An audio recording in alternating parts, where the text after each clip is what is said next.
Thank you, Mr. Chairman. Thank you for having the hearing. Secretary Panetta, you will be missed. You've served our nation well. You will be missed. And General Dempsey, thank you for your service.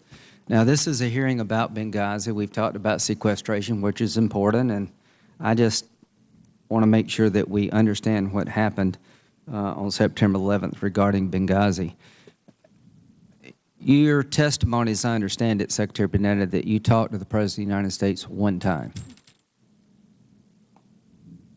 Talked to him on September 11th with regards to the fact that we were aware this attack was taking place. One time? Right. What time did you tell him that? I think that was approximately about 5. Yeah, about 5. About 5 o'clock. General Dempsey, did you ever talk to the President of the United States at all? I was with the Secretary at that same time. Did you talk to the President? Yes. You talked to him how many times? The same one time. How long did the conversation last? We were there in the office for probably 30 minutes. So you talked to him for 30 minutes, one time, and you never talked to him again?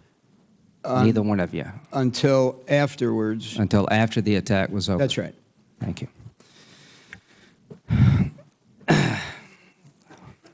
Were there any AC-130 gunships within 1,000 miles of Benghazi, Libya? No, sir. Were there any AC-130 gunships within 2,000 miles of Benghazi, Libya? I have to go back and look at a map and figure out the distance. The nearest ones I were aware of were You said the F-16 was not a good platform to defend the consulate. What would have been the appropriate platform? The appropriate platform, Senator, would have been to have boots on the ground ahead of the event. After the event is in conduct, it would be very difficult to have a military... let's just, would an AC-130 been a good platform to help defend the consulate after the attack? If we had the adequate understanding of what was on the ground so that we weren't killing innocent... Is there a saying in the military, when you go into harm's way, we've got your back? Of course, yes, sir. Don't you think that saying has been undermined here, that how can people in the military, the Foreign Service, believe we've got their back when after over 7... One, did you know how long the attack was going to last, Secretary Panetta? No idea. Well, it could have lasted for 2 days. Now, my question is, was one airplane anywhere in the world deployed in the aid of the consulate? Did anybody launch an airplane?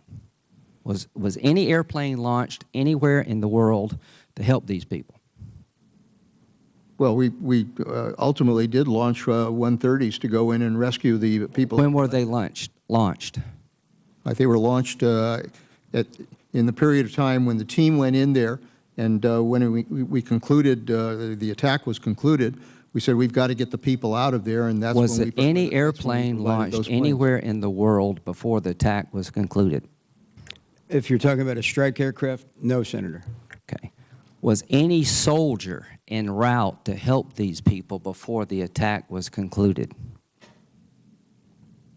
Well, we had deployed these fast teams, and they were on orders to move. Was anybody in motion before the attack concluded to help these people? Anybody? Only the personnel that were in Tripoli. Okay. Was any DOD asset ever deployed to help these people before the end of the attack?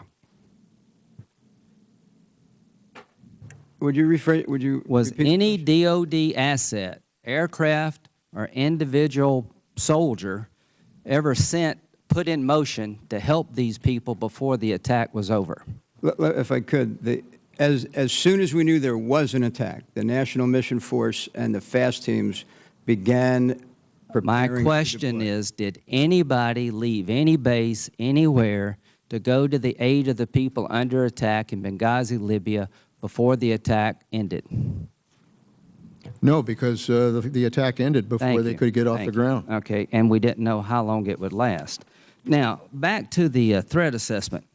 In these 281 threats that we've received, can you go back and look and see if any of these threats have a cable from a U.S. ambassador saying, if we're attacked, the consulate is attacked in a coordinated fashion, we cannot defend the consulate. And oh, by the way, there are al-Qaeda flags flying over government buildings. Is there any other situation of these 281 that rise to that level? Because I want to know about it if there is. The State Department would have the answer to that question. Okay, let's talk about the State Department. General Dempsey, seems to me that General Ham kept you pretty well informed. I agree with that. I agree with that too. And did General Ham on that night ever suggest that a military asset, did he order a military asset in motion and someone told him to stand down? No. In fact, he was with us in the Pentagon that day. Okay, so he was with you. Now, you knew about the cable from Ambassador Stevens because General Ham informed you of it. Is that correct, General Dempsey? In a written weekly report. Okay. So when Secretary Clinton testified a few weeks ago that she had a clear-eyed assessment of the threat we faced in Libya, is that really a credible statement if she didn't know about the ambassador's cable on August the 15th saying we can't defend this place?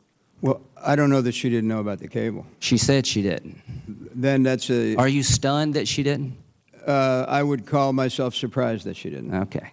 Are you surprised that the President of the United States never called you, Secretary Panetta, and say, how's it going? You know, normally in these situations... did he know the level of threat? Let me finish the answer. We were deploying the forces. He knew we were deploying the forces. He was being kept updated. Well, I hate to interrupt you, but I got limited time. We didn't deploy any forces. No, did you call him back? Wait a minute. The event was over by the time... Mr. Secretary, you didn't know how long the attack would last. Did you ever call him and say, Mr. President, it looks like we don't have anything to get there anytime soon? The event was over before it we could lasted move any almost assets. 8 hours. And my question to you is, during that 8-hour period, did the President show any curiosity about how's this going? What kind of assets do you have helping these people? Did he ever make that phone call? Look, there is no question in my mind that the President of the United States was concerned about American lives. Well, all due respect, I don't believe that's a credible statement if he never called and asked you, are we helping these people? What's happening to them? As a former we have a second around, as a former and we'll chief take of it staff up to the President of the United States, the purpose of staff is to be able to get that kind of information, and those staff were working with us. So you think it's a typical response of the President of the United States to make one phone call, do what you can, and never call you back again and ask you, how's it going, by the way? Show any frustration? We don't have any assets in there to help these people for over 7 hours? The President is well informed about what is going on. Make no mistake about it. Well, that is interesting to hear. We'll talk about that in the second round.